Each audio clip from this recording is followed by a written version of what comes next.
6 avril qui, je vous le rappelle, a été enregistré dans l'après-midi. Paul Pogba finira-t-il au Real Madrid ou encore la révolte des joueurs de Première Ligue, acte 3, on y reviendra, bien entendu. En attendant, je vous emmène tout d'abord en Italie, la une de la Gazzetta dello Sport avec les stars en solde. Regardez la liste de tous ces joueurs dont la cote est en train de baisser, effet domino de la crise du Covid-19. Aubameyang, Dembélé, Kun Agüero, James, Arturo Vidal ou encore Isco. Voici les joueurs qui intéressent les clubs italiens, mais pas seulement. On liste également tous ces joueurs dont le contrat se terminera à l'été prochain. Regardez ces 5 visages. Vertonghen, Giroud, Meunier, Pedro, Cavani. Grosse agitation annoncée du côté de la Serie A italienne. Ce nom pourrait également filer en Italie. Quoique, la une du quotidien catalan Sport avec l'international croate Rakitic, 32 ans, Enredo Rakitic, l'imbroglio Rakitic. Le Barça aurait communiqué aux joueurs qu'il serait sur la rampa de salida, la voie de sortie. Pourtant, il lui reste encore un an de contrat à Rakitic, mais sa valeur actuelle marchande est à 25 millions d'euros. Le Barça a besoin de liquidité et le Barça l'avait acheté, souvenez-vous, en 2014, 18 millions d'euros. Voilà qui fait une bonne affaire pour le Barça. Plusieurs clubs intéressés, avec la Juve, l'Inter, l'AC Milan ou encore le Paris Saint-Germain. Imbroglio parce que Rakitic aimerait rester en Espagne, retourner du côté du FC Séville, ou alors, pourquoi pas, il y a une petite offre là qui est en train de traîner de l'Atlético Madrid. C'est la 3e fois déjà que l'Atlético se voit intéressé par Rakitic à faire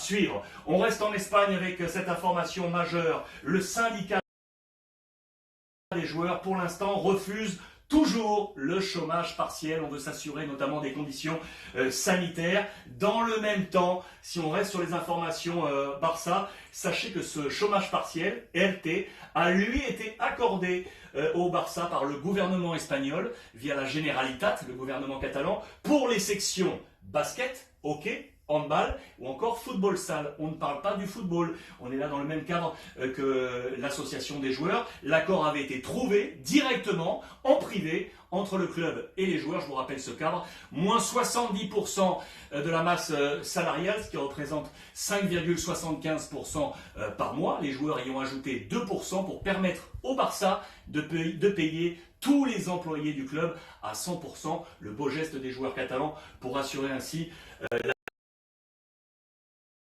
paye de tous les salariés du club. Le dossier Paul Pogba finira-t-il au Real Madrid? C'est ce qu'on nous dit du côté du quotidien AS. Plus près que jamais, on nous dit en page intérieure que Paul Pogba aurait fait de l'offre madrilène sa priorité. Plus que la Juventus de Turin, on va en reparler, ou encore de la prolongation de contrat offerte par Manchester United. Comment ferait le Real? Tout simplement en économisant, avec notamment les salaires de Gareth Bale ou de James. On nous parle à eux deux de 46 millions d'euros. Voilà l'économie qui serait faite par le Real Madrid. Comment la Juve va-t-elle se défendre dans ce dossier pour rapatrier Paul Pogba? On nous dit que la Juve serait prête, regardez, à un sacrifice. 3 hommes, Douglas Costa, Bernardeschi ou encore Pjanic, à eux 3 cumulés pour refaire venir Paul Pogba qui avait été vendu à Manchester United dans son temps, 105 millions d'euros plus les bonus. Gros dossier, grosse bataille autour de Paul Pogba. Pour information, lundi 6 avril, ça fait un mois. Un mois que Ronaldinho est emprisonné avec son frère au Paraguay, cette affaire de faux passeport pour passer du Brésil au Paraguay. Il a donc fêté ses 40 ans en prison. La structure qui avait déniché ces faux passeports est aux abonnés absente, structure disparue. Et sachez que les 2 hommes sont actuellement en préventive. La préventive au Paraguay dure 6 mois, on est à 1 mois. Il faudra suivre attentivement la suite de ce dossier carcéral pour les frères Ronaldinho. On file avec le gros dossier anglais. Alors, c'est la suite de notre dossier, souvenez-vous, le patron de Tottenham, Daniel Levy, avait la semaine dernière annoncé qu'il allait réduire la masse salariale de tous ses employés, sauf des footballeurs, souvenez-vous. Du coup, l'opinion publique s'était emparée de ce dossier en se disant « Mais pourquoi les footballeurs ne font pas d'efforts ?» Le gouvernement de Boris Johnson avait mis la pression sur les joueurs qui ont répondu, une première fois, mené par Henderson, le capitaine de Liverpool, ils ont monté un fonds pour aider face au Covid-19. Deuxième opération, opération révolte de ces mêmes joueurs qui ont décidé de dire les amis, nous on dit non pour l'instant au chômage partiel, non par souci de solidarité, mais parce qu'on veut savoir où va aller cet argent gouvernemental. Va-t-il aller vers les gens, vers les victimes du Covid, vers les employés qui ont besoin de cet argent, ou va-t-il aller dans les caisses des actionnaires des clubs? Je vous ai grossi cette fenêtre, elle est ici, voici la liste de tous ces actionnaires qui sont des hommes, vous l'imaginez, richissimes. Regardez ici les visages par exemple de John Henry, le patron de Liverpool, ou encore celui de Stan Kroenke, le patron d'Arsenal. Leur fortune est là, d'énormes fortunes. Voilà pourquoi les joueurs se sont révoltés, et notamment pour dire à l'opinion publique, les amis, on est en train d'agir. Souvenez-nous, Gary Lineker avait dit, laissez-leur le temps, ils vont offrir des choses, les joueurs, ils l'ont fait avec ce fonds. Il a été doublé également par l'ami Wayne Rooney, l'ancien buteur de Manchester United, aujourd'hui à Derby County. On nous prend pour des boucs émissaires, scapegoats, la révolte des joueurs du côté de l'Angleterre. En Allemagne, quelques informations intéressantes. Regardez, ça y est, on a trouvé un calendrier, car la compétition allemande pourrait, je dis bien pourrait, reprendre.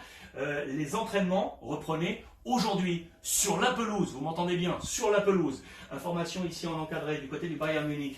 Le coach Hansi Flick, qui a été prolongé, aimerait voir peut-être à ses côtés cet homme, l'ami Klose, l'ancien buteur du Bayern, qui est actuellement en charge des U17. Il adore son travail, il pourrait être son futur adjoint. Et regardez, comme annoncé, c'est à la une aujourd'hui du site internet du Bayern Munich. L'entraînement a repris sur la pelouse. Les distances de sécurité, bien entendu, prévalent, mais les conditions sanitaires ont été respectées. On est revenu sur les pelouses. Les amis, je voulais qu'on termine cette édition de ce lundi en rendant hommage à cet homme, Bernard Gonzalez. Pour ceux qui ne le connaissent pas, il était le médecin emblématique du Stade de Reims. C'était un stadiste pur et dur.